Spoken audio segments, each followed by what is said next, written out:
ये जो मानसिकता है कैसे बदलेंगे आप?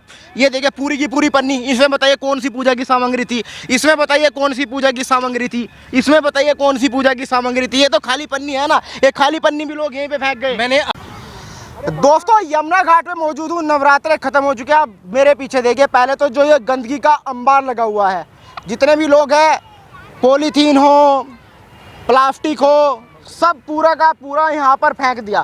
अगर 2 दिन पहले मैंने आपको एक घाट दिखाया था, एक घाट साफ सुथरा था, लेकिन आज इस घाट की हालत आप देखिए। अब तो ये लग रहा है कि कोई भी सरकार आ जाए, इस तरीके से तो यमुना साफ नहीं हो पाएगी। बातचीत करने के लिए मिश्रा जी है, लगातार यमुना पे रहते हैं।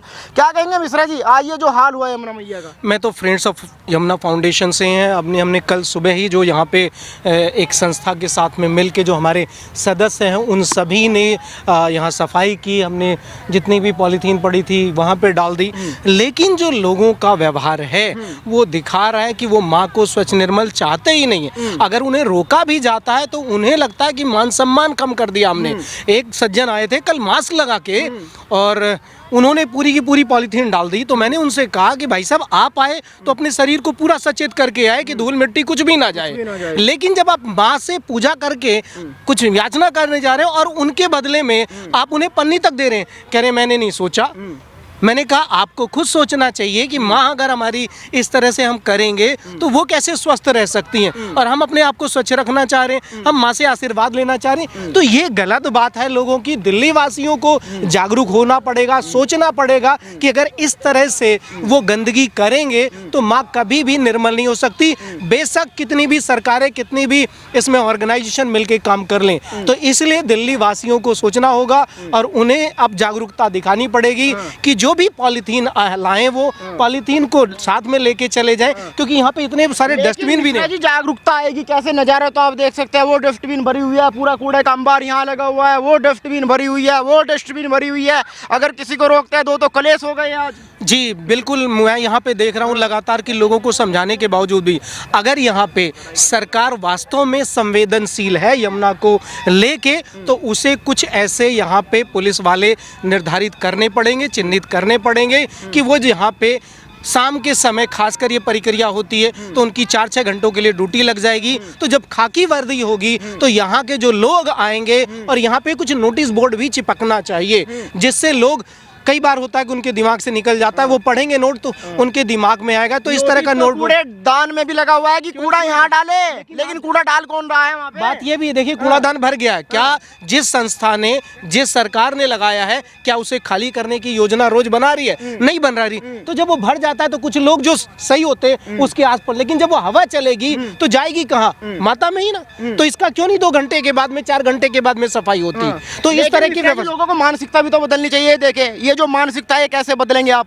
ये देखिए पूरी की पूरी पन्नी, इसमें बताइए कौन सी पूजा की सामग्री थी, इसमें बताइए कौन सी पूजा की सामग्री थी, इसमें बताइए कौन सी पूजा की सामग्री थी। ये तो खाली पन्नी है ना, ये खाली पन्नी भी लोग यहीं पे फेंक गए। मैंने अभी कहा कि भारतीय लोग जो होते हैं कुछ समझाने से कम डंडों से ज्यादा मानते हैं। अगर सरकार यहाँ पे गार्ड लगाए, उसके साथ 2 पुलिस वाले भी लगा दे तो ये स्थिति कभी नहीं होगी। मैं आपसे कह के सकता हूँ। इसमें 100 लोग आते हैं, कम से कम 40 वहाँ प्रक्रिया करते हैं, 60 ऐसे लोग होते हैं। लेकिन जब उन्हें पता होगा यहाँ खाकी वर्दी है, 2-4 यहाँ पे लोग घूम रहे हैं और वो हमें कहीं ना कहीं रिकॉर्ड कर सकते हैं और वो आगे मैसेज चला जा सकता है, हम उसमें फंस जाएंगे। तो जरूर जो लोग होंगे वो डर के मारे करेंगे, क्योंकि भारतीय लोग समझाने से कम डंडों से ज्यादा समझते हैं। मुझे याद है जब नेताजी थे उन्होंने भी कहा था कि यहाँ पे अभी सरकार मत बनाइए, यहाँ सबसे पहले राष्ट्रपति शासन लगा दीजिए, तो ये जो भारतीय हैं पूरी तरह से सुधर जाएंगे। तो वही आज भी जरूरत हो गई, क्योंकि हम निरंतर इतने दिनों से लोगों से कहते हैं कि जब भी आप आइए इसमें डालिए,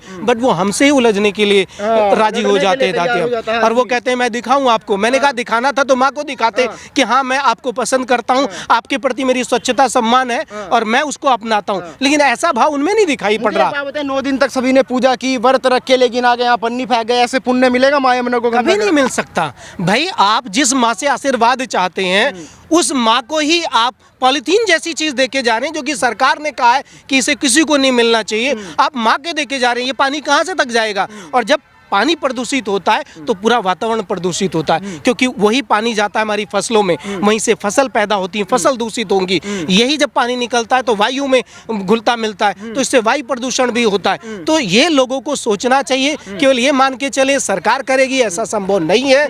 लेकिन हाँ, सरकार से भी अब जवाबदेही चाहिए हमें, क्योंकि वो यहाँ पे यमुना घाट पे ऐसी व्यवस्था करें, क्योंकि जब तक वो नहीं करेंगे संभव नहीं है कि यहाँ पे सफाई को किया जा सकते। क्योंकि निरंतर मैं देख रहा हूँ 3 दिन से 4 दिन से जो पूजा की सामग्री है, सामग्री के साथ साथ वो पॉलीथीन को, बैग को और जो मिठाइयाँ वगैरह लाते हैं गद्दे में, वो सब फेंके जाते हैं, जो कि हमारी माँ के लिए नहीं है। अब किस तरीके से इसको साफ किया जाएगा, क्योंकि आप तो लगातार यहाँ पे साफ सफाई में लगे हुए, कितना दिन लग जाएगा इसको? फिर वही फ्रेंड्स ऑफ यमुना फाउंडेशन के सदस्य यहाँ पे आएंगे, वो सफाई करेंगे, ले जाके हम इसे डस्टबिन में डालेंगे, डस्टबिन से डंपिंग में डालेंगे, तब कहीं जा पे। सरकार को भी पता था रामनवमी इतने हर्षोल्लास पे मना रही है, दिल्ली सरकार कह रही है हम संवेदनशील हैं पूरी तरह से, तो क्यों नहीं पता था कि विसर्जन की प्रक्रिया होती है, लोग यहाँ पे आएंगे। तो आप एमसीडी के कुछ एम्प्लॉय को यहाँ पे 2 दिन के लिए अपॉइंटेड कर देते, अदर क्षेत्रों से हटा के। मान लीजिए आपके पास संख्या बल कम है, आप कहते हैं कि वहाँ पे दूसरी सरकार है, लेकिन कुछ तो ऐसी प्रावधान कर सकते थे कि 2 दिन यहाँ पे लगते, वो 1-1 घंटे पे आते रहते यहाँ पे एम्प्लॉय, यहाँ से ले जाके उसे करते। तो ये जो अंबार लगा है वो नहीं होना।